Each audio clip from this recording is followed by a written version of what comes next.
A quick unbagging. I actually don't really know what this one is. Lost track. I don't think I was expecting anything. Something I ordered. It's a Class 3, or a USB 3 I should say, card reader.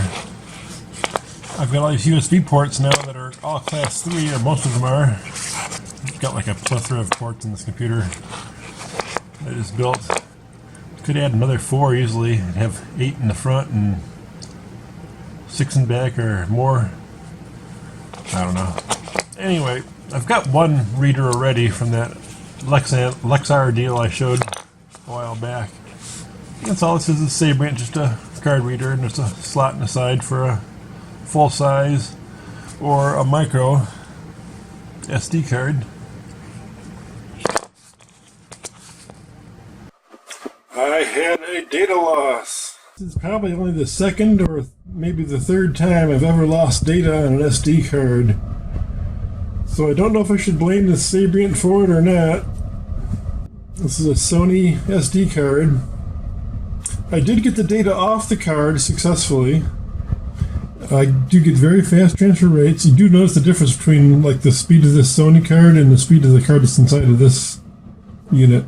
Much faster. These are both USB 3 card readers. I need to get more USB 3 readers. These up here are readers, but they're all 2. These 4 are all readers. It's just a stick. So I've been using, the eject command on Windows, so it's safe to remove.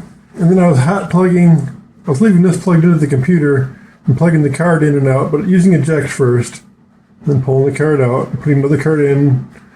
And it's been doing fine for me, except for this card somehow got wiped. I put it in the camera, or I put it back in the computer in this thing, and it says it needs to be formatted. So I'm not sure if I'm going to bother trying data recovery or if I'm just going to format it. I don't think there's any unique data on there. The new data that was on there, I had just backed up, so I only have 1 copy of that data at this point. That's why you do backups, I guess. I usually try to keep, SD copy of my photos. Video I don't keep very long. I keep SD copies of my video for a little while. I'm going to get rid of it. Anyway, that's a data loss. It's playing by the rules with eject. I guess from here on out I'm pulling the whole card reader out and putting the card in and out of the reader while it's outside of the computer. And that's the way I'm going to go from now on, I guess.